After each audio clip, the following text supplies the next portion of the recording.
Hello ಎಲ್ರಿಗೂ, ಇವತ್ತು ನಾನು ನಿಮಗೆ ಒಂದು ಸುಂದರವಾದಂತಹ ಇವತ್ತು ಈ ಶಾರ್ಟ್ಸ್ ನಲ್ಲಿ ಒಂದು ಬ್ಯೂಟಿಫುಲ್ ಆದಂತಹ ಜೋಕ್ನ ಹೇಳ್ತಿರೋದು ಕರೆಕ್ಟು. ಯಾರಾದ್ರೂ ಸುಂದರವಾಗಿರೋ ಹುಡುಗಿನ ನೋಡಿದ್ರೆ ಸುಮ್ಮನೆ ಇರ್ತಾರ ಹೇಳು? ಆಗ ಹೆಂಡತಿ ಗಂಡನ್ಗೆ, ನಾನು ಕೂಡ ಅದೇ ಕೆಲಸ ಮಾಡ್ತಾ ಇರೋದು, ನಾನು ಕೂಡ ಆ ಹುಡುಗಿಂದೆ ವಾಕಿಂಗ್ ಮಾಡ್ಕೊಂಡು ಹೋಗ್ತಾ ಇದ್ದೀನಿ ಅಂತ. ಹುಡುಗರು ತಾನೇ ಸುಮ್ಮನೆ ಇರ್ತಾರೆ. ನಾನು ಕೂಡ ಸೀದಾ ಅವ್ರ ಹಿಂದೆ ಆಟೋದಲ್ಲಿ ಕೂತ್ಕೊಂಡು ಅವ್ರನ್ನ ಫಾಲೋ ಮಾಡ್ಕೊಂಡು ಹೋದೆ. ಬಂದು ಹೇಳಿದ್ರು, ಇವತ್ತು ಆಫೀಸ್ಗೆ ಹೋಗ್ಬಿಟ್ಟು ಬರ್ತೀನಿ ಅಂತ. ಒಂದು ಹುಡುಗಿ ಬಂದು ಕಾರಲ್ಲಿ ಕೂತ್ಕೊಂಡ್ಬಿಟ್ಲು. ನನಗೆ ಸಿಟ್ಟು ಬಂತು. ಆಟೋದವ್ನಿಗೆ ಹೇಳಿದೆ, ಆಟೋನ ಅವ್ರ ಕಾರ್ ಮುಂದೆ ನಿಲ್ಲಿಸ್ಬಿಡು ಅಂತ.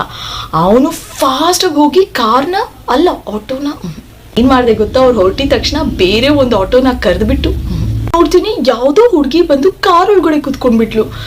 ನನ್ಗೆ ಎಷ್ಟು ಸಿಟ್ಟು ಬಂತು ಅಂದ್ರೆ, ಬೆಳಿಗ್ಗೆ ಏನು ಅನ್ಕೊಂಡೆ ಅಂದ್ರೆ, ಬಸ್ ಸ್ಟ್ಯಾಂಡ್ ಹೋದ್ಮೇಲೆ ನನ್ಗೊಂದು ನೆನಪಾಯ್ತು, ಅನ್ನಿಸ್ತು, ಬೇಜಾರಾಯ್ತು, ಎಷ್ಟು ಅಂತ ಜಗಳ ಮಾಡಿ ಗೊತ್ತಾ.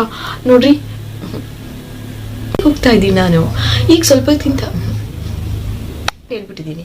ನೋಡ್ರಿ, ನಾನು ಹೋಗಿದ ತಕ್ಷಣ ಇರೋ ಬರೋ ಹುಡುಗಿರನ್ನೆಲ್ಲ ಕರ್ಕೊಂಡ್ ಬಂದು ಹೇಳಿದ್ದೀನಿ, ಸ್ಟ್ರಿಕ್ಟ್ ಆಗಿ ಹೇಳ್ಬಿಟ್ಟಿದ್ದೀನಿ ನಾನು.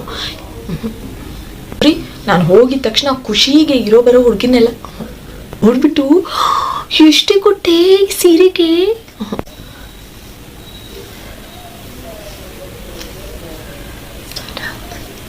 ನನ್ನ ಹತ್ರ ಒಂದು ಹೊಸ ಸೀರೆ ಇದೆ. ಆ ಬಣ್ಣ ಆಗಲಿ ಡಿಸೈನ್ ಆಗಲಿ ಯಾರ ಹತ್ರನೂ ಇಲ್ಲ. ಈಗ ಏನು ಮಾಡ್ತೀನಿ ಗೊತ್ತಾ, ಪಕ್ಕದ ಮನೆಯೊಳ ಹತ್ರ ಹೋಗಿ ನನ್ನ ಹೊಸ ಸೀರೆನ ತೋರ್ಸಕ್ಕೆ ಹೋಗ್ತಾ ಇದ್ದೀನಿ ಅಂತ. ಈಗ ಹೋದ್ವಾರ ಎಲ್ಲ ನಾನು ಹೊಟ್ಟೆ ಇರಿಸಿದ್ಲು ಅದೇ. ಮತ್ತೆ ಹೋದ್ವಾರ ಅವಳು 500 ರೂಪಾಯಿನ ಸೀರೆ ಅವಳಿಗೇನು ಗೊತ್ತಾಗುತ್ತೆ, ಹೋದ್ವಾರ ಇದೆ ಅಲ್ಲ, ಎಷ್ಟೇ ಕೊಟ್ಟೆ ಅಂತೀನಿ.